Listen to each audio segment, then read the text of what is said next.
From Kansas State University, this is Agriculture Today. Eric Atkinson with you. Coming up today, K-State's Dan O'Brien talks about how the recent trade tariff developments may influence 2019 corn and soybean acreage here in the U.S. and in South America, and how the strength in the wheat market may influence winter wheat acreage planted this fall. Those among the topics he's addressing today at K-State's Risk and Profit Conference. Then the keynote speaker at that conference from Virginia Tech University, Richard Crowder, who served as the U.S. Chief Agricultural Trade Negotiator in the mid-2000s. He'll talk about the new playbook that's now guiding agricultural trade negotiations. Later, on Kansas agricultural weather, K-State's Mary Knapp, plus more, here on Agriculture Today. Hamburgers, roast, ribs, steak, or whatever you prefer. Beef, it's what's for dinner. Kansas cattle farmers produce 7.5 million head of cattle per year.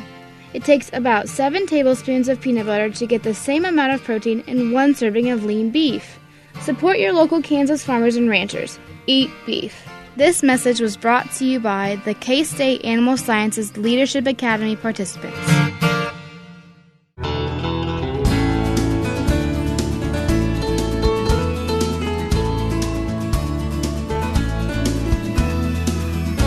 This is the K-State Radio Network. Welcome once more to Agriculture Today and our weekly grain market segment, which happens to come from the 2018 Risk and Profit Conference here at K-State, hosted by the Agricultural Economics Department, where our guest is passing along his extended outlook on the grain markets. Dan O'Brien, of course, is a grain market economist with K-State Research and Extension.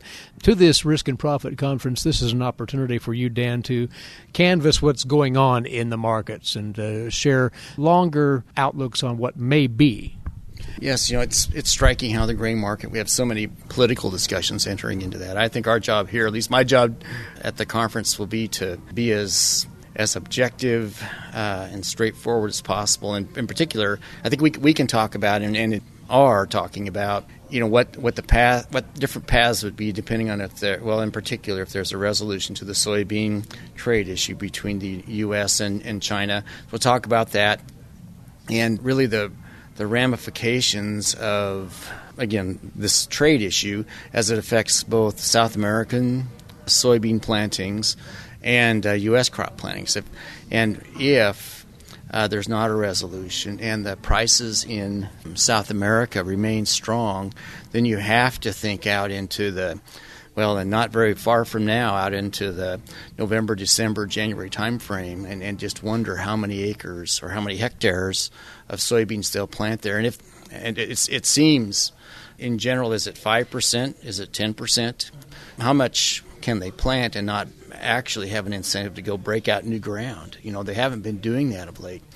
So in the short run, they probably are just not breaking out a lot of new ground. But to the degree they plant more beans, then that's an inhibiting factor on how many acres of corn they plant. So you'll have, from here out into spring, some real signals for U.S. ag producers to wrestle with. If there's not a resolution in this situation, then how will U.S. farmers, how will they respond as well? They could have just talked about if you were thinking what's likely to happen, it's probably going to be positive news for the corn market coming out of South America. In terms of lower supply prospects for them, positive for U.S. corn. So heading off into spring, if there's no resolution and we continue to have pessimism in the soybean market, then where do we go for U.S. corn planted acres in 2019? We've been up to as high as 97 million acres in the top year.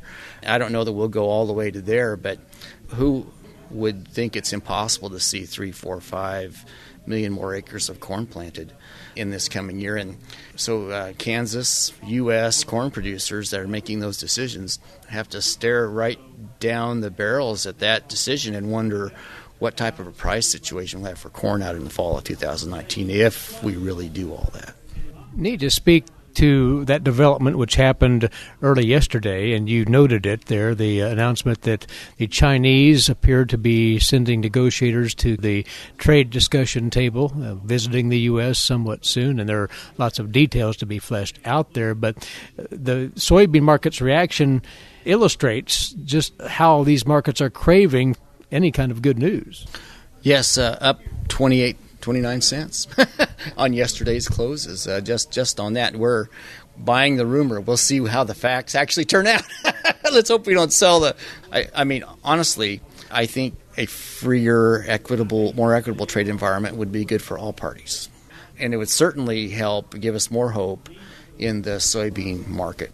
Again, right now, where do prices end up in terms of Brazil versus U.S.? Well, U.S. prices for soybeans bring them into the market minus a 25% tariff that China imposes because of the dominant role of China in purchasing. We do get and have seen some compensatory buying. Other countries that don't want to go head-to-head with China and find it uneconomic to do so and pay that high price, they're coming back, and we are seeing some business in soybeans. In fact, you look at our shipments, the shipments we've had the last several months of soybeans have been as strong as we've had the last several years. 30 million bushels. A lot of time we're looking at 3, 4, 5 million bushels per week. So that's held up, but it's not so much the current shipment situation. It's what happens heading out into that new crop market year, and it's almost here, September 1st, and what'll happen out in November, December, et cetera. If we don't see a resolution, then you're giving China every incentive to take down whatever stocks they have lower and to use other oil seeds or adjust their herd and do whatever they can to try to bridge the gap to get out all the way into the first part of the new crop in 2019 for South America. If they can successfully do that, then that's rough news for the U.S. soybean market. So if you're cheering for higher soybean prices for U.S. ag producers, you're hoping for a resolution and not the rough outcome scenario where the Chinese ultimately don't have to come to the U.S. to buy beans in large quantity anyway.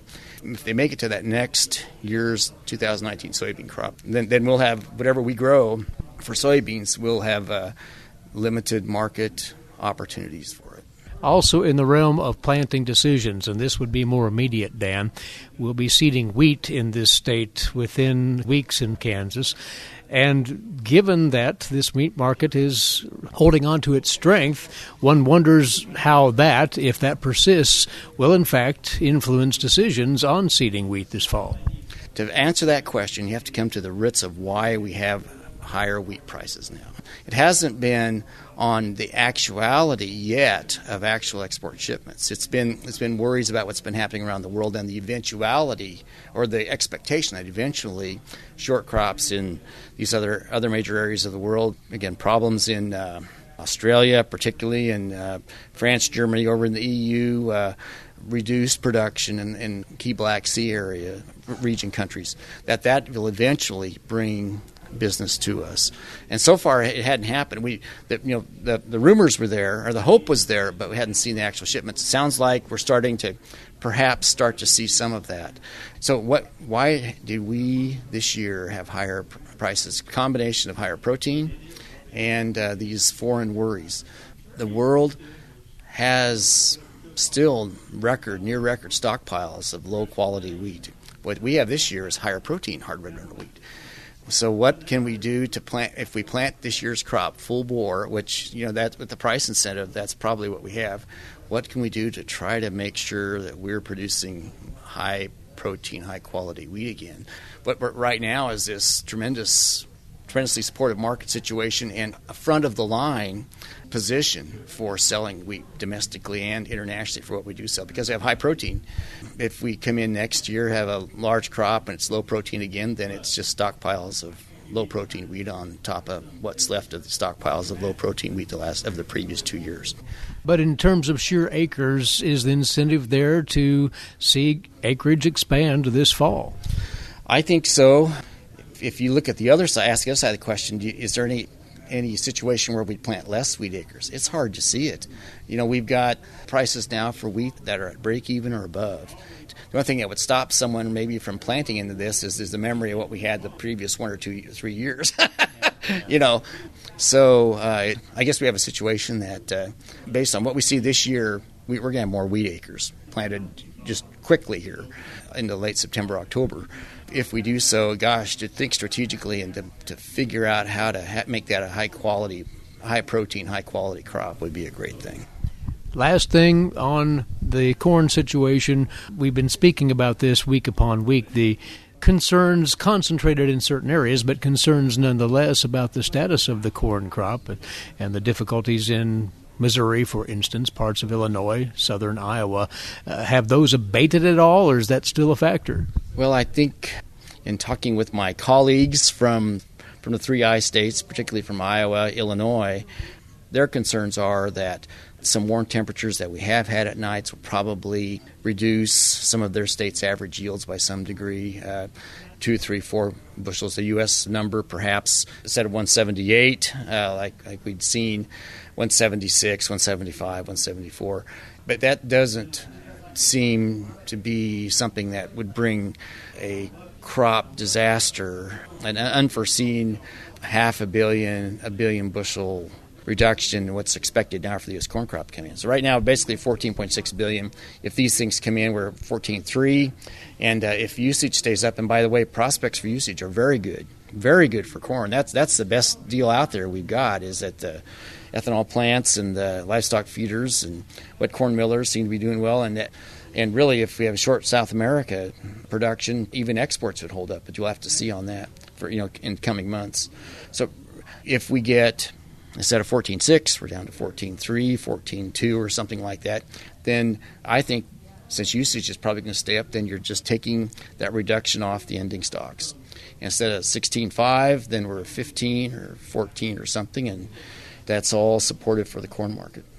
Well, good luck with your presentation later on today at Risk and Profit, where you'll be sharing these and many other bits of insight. And we'll talk again right here next Friday. Thanks, Dan. Thanks, Eric. Take care. Our weekly segment on the grain market trends, Dan O'Brien. He's a grain market economist, K-State Research and Extension. Once more, he is making his Grain Outlook presentation at the K-State's Risk and Profit Conference later on today. And we'll have another feature from that conference for you after this over the K-State Radio Network.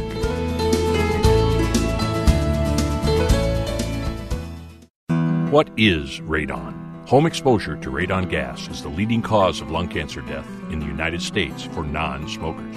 In Kansas, 1 in 4 homes will test at or above the EPA action level. The Surgeon General recommends all homes be tested and fixed if necessary. Visit kansasradonprogram.org for more information. Test, fix, save a life. This message brought to you by the Kansas Radon Program, the Kansas Association of Broadcasters, and this station.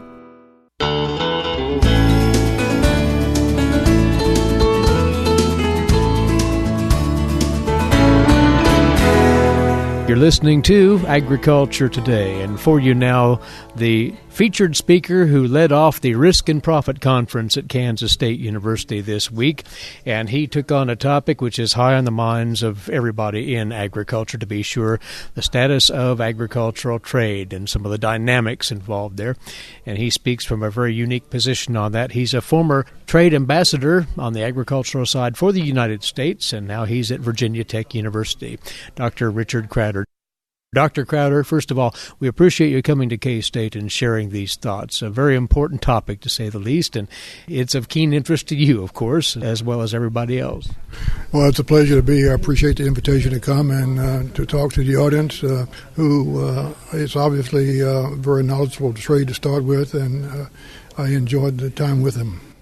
Just briefly here, your background in this area, not only in the public but in the private sector. You served as a trade ambassador in the 2000s, but your private sector experience is equally impressive.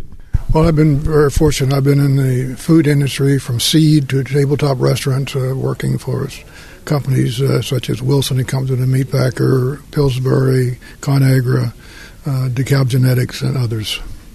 Of course, trade is in the headlines virtually every day, and what's your read on where we're at? You made the statement in your presentation that we've not seen this kind of atmosphere since basically GATT was discussed many, many years ago.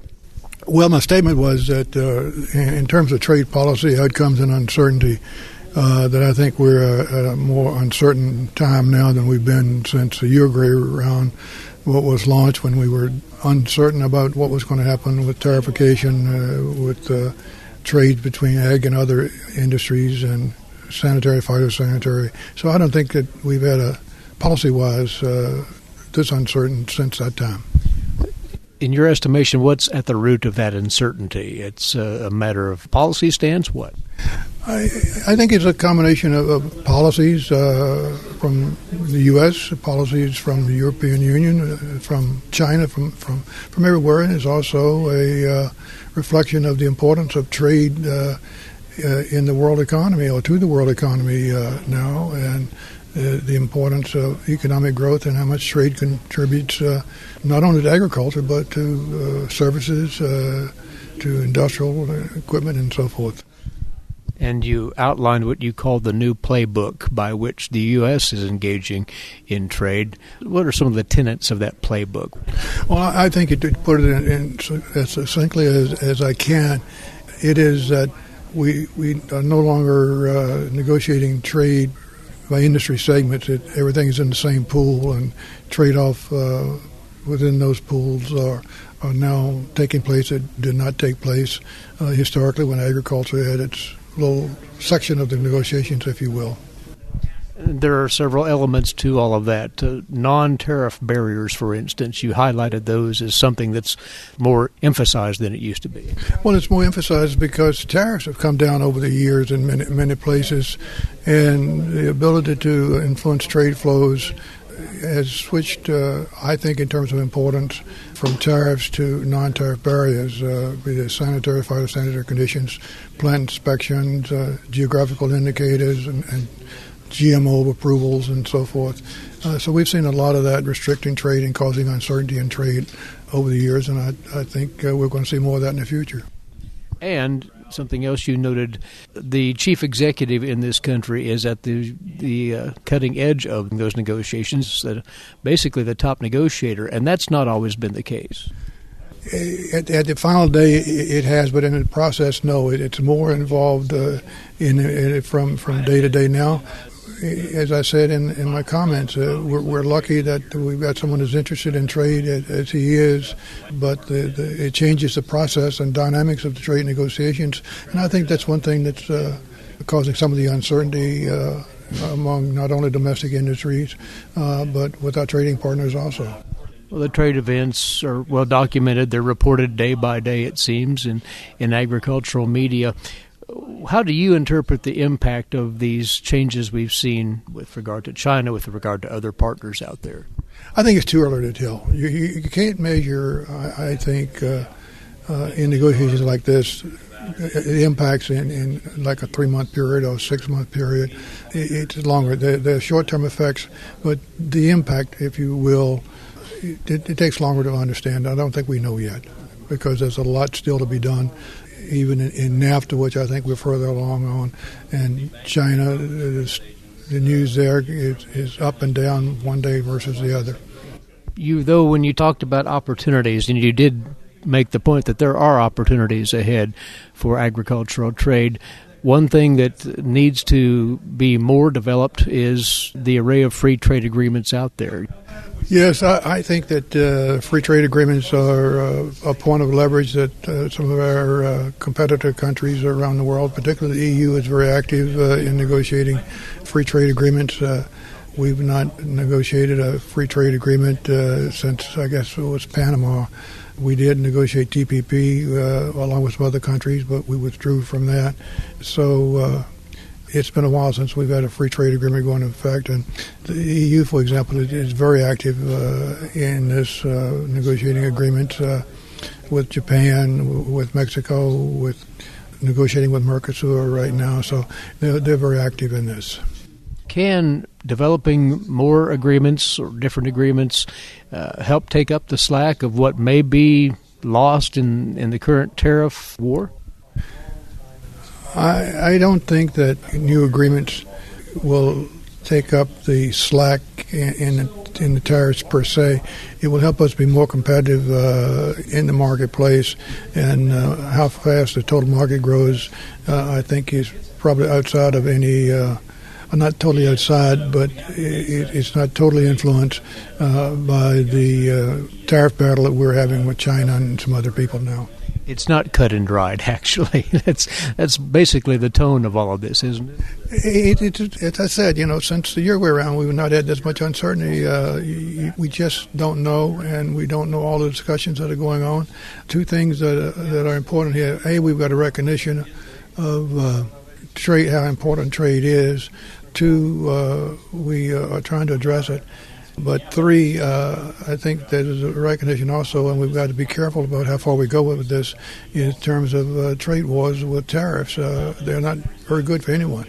Somebody brought up the question from the audience about the structure of trade agreements. We've heard discussion about whether bilateral agreements are preferred over multilateral agreements. And for clarification purposes, you made a point about what that really means. Well, the question was a bilateral is better than multilaterals. And the answer is you need both. And then following that is the question of what do you define as a multilateral? Is NAFTA multilateral, or is it two bilaterals or three bilaterals, whatever you want to call it? And was TPP a multilateral or a series of bilaterals? And the way I look at it, I think they both were a series of bilaterals and not multilateral like the WTO agreements and this type of thing are. Because even in what some term as multilateral agreements, individual countries are negotiating different things. So, in essence, that is a bilateral approach. That's exactly right. So, what you left the audience with was, among other things, the notion that these issues as they exist today will not be resolved overnight or in a matter of even weeks, that this is going to be something that agriculture contends with for the long pull. Two things. They're not going to be resolved overnight, unfortunately, but there is an importance to having a sense of urgency to get them. The longer we keep this uncertainty and the consequences of tariff wars in place, the more difficult it's going to be. So I hope they left with the feeling that it's going to be here for a while, but we need to deal with it as quickly as we can. But again, you've been on the front lines, and you actually expressed some optimism that gains can be made here over time.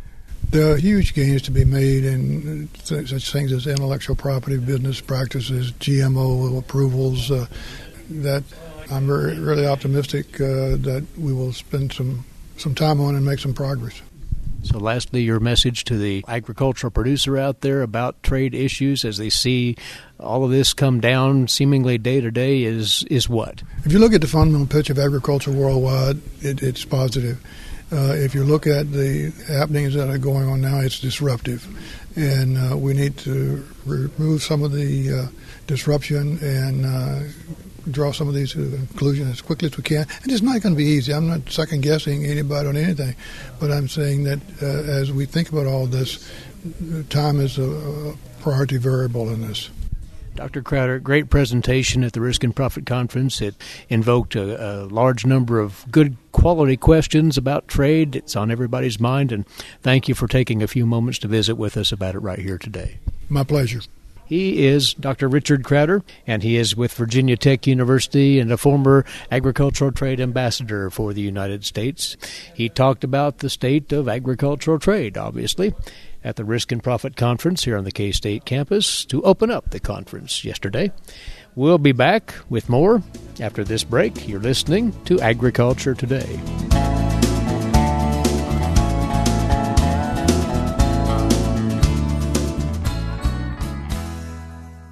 While many people know hunger is an issue in developing countries, it is also a problem in our own backyards. In 2010, 1 in 7 Kansans struggled to put adequate food on the table. 2 K-State research and extension programs are tackling this problem. The Family Nutrition Program and Expanded Food and Nutrition Education Program reach thousands of Kansans in more than 70 counties. They learn how to eat healthy with a low budget. For more information about these programs, visit ksre.ksu.edu.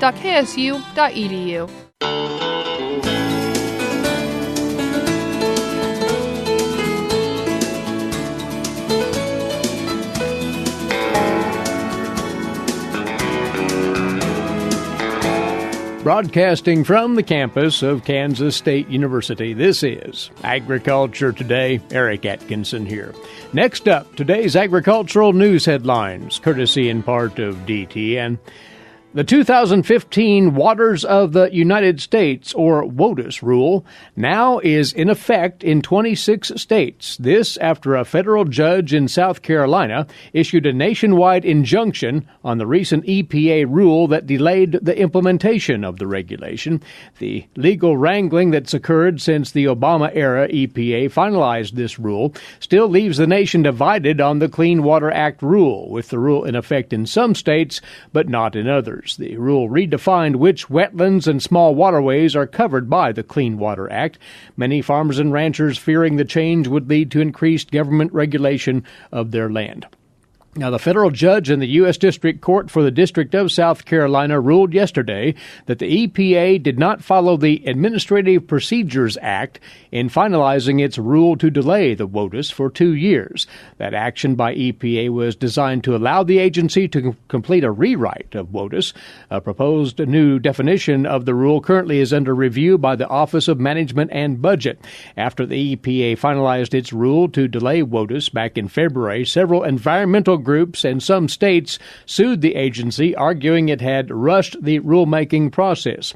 In his ruling, Judge David Norton sided with the environmental groups and those states, saying the text of the proposed suspension rule and the EPA memorandum for the record on the suspension rule and made it clear that the agency did not solicit any comments, said the judge, on the merits of the WOTUS rule. With the ruling yesterday, the 2015 rule now is in effect in numerous states, 26 in all, including Iowa, Texas, and Oklahoma. Because of court actions in other cases, the rule, though, remains on hold in Kansas, Missouri, Nebraska, and Colorado, among other states. This rule would have given the agency until the year 2020 to complete the rewrite of WOTUS. The Trump administration recently issued a presidential permit to build the Keystone Pipeline as part of a release of a federal review concluding the proposed pipeline poses no significant threat to the environment.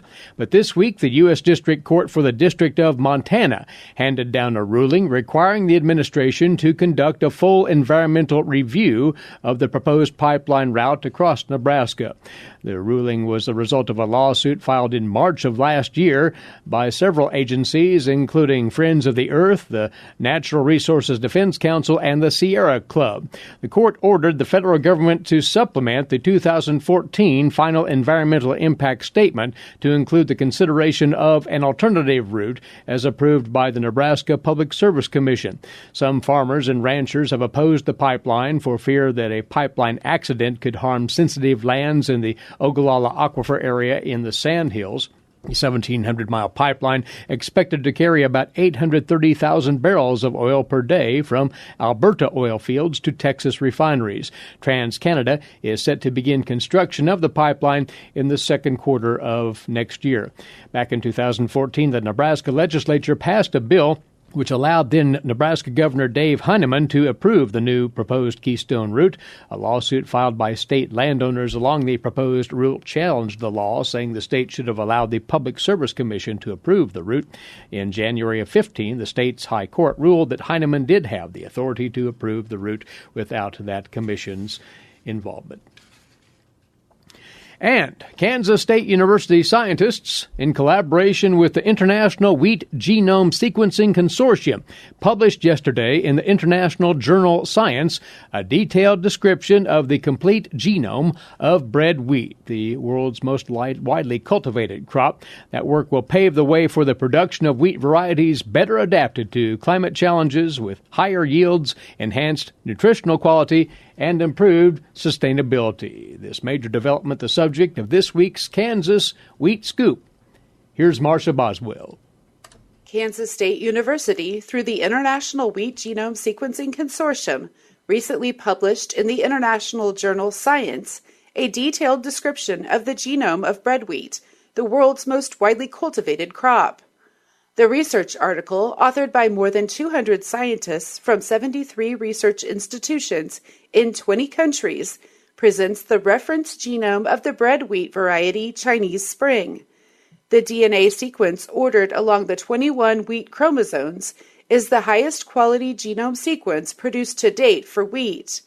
It is the result of 13 years of collaborative international research. According to Bikram Gill, distinguished professor at K-State, it is a dream come true for Kansas wheat farmers, who were the first to invest in the wheat genome sequencing project and pivotal in rallying U.S. wheat farmers in support of the project. With the reference genome sequence now completed, breeders have at their disposal new tools to address global challenges. They will be able to more rapidly identify genes and regulatory elements underlying complex agronomic traits such as yield, grain quality, resistance to fungal diseases, and tolerance to physical stress, and produce hardier wheat varieties. K-State wheat breeder Alan Fritz says completion of the sequence is a landmark event that will serve as a critical foundation for future wheat improvement. It is the key to allowing efficient real-time integration of relevant genetics, making the selection process more efficient. It is a turbocharger for wheat breeding. It is expected that the availability of a high-quality reference genome sequence will boost wheat improvement over the next decades, with benefits similar to those that were observed with maize and rice after their reference sequences were produced.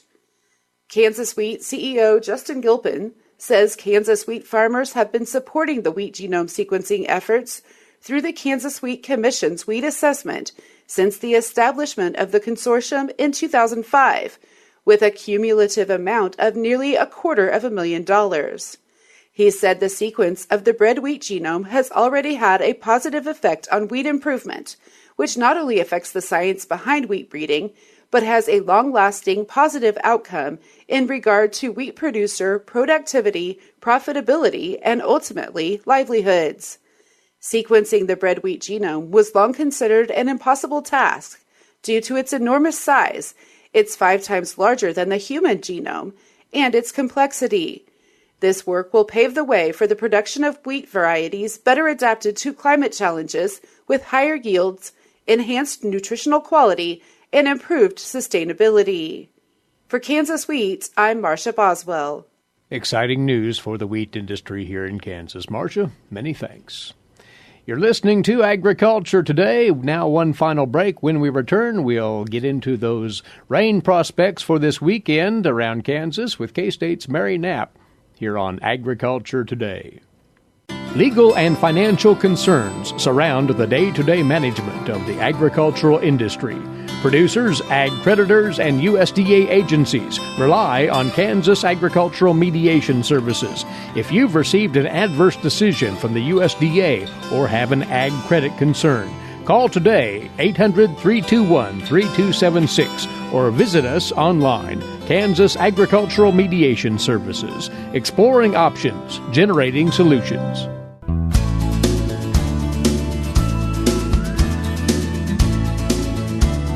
We're back now on Agriculture Today. Kansas agricultural weather in review now. As we always do on a Friday, we visit with Mary Knapp, climatologist, K-State Research and Extension, stopping over from the Weather Data Library here at the university.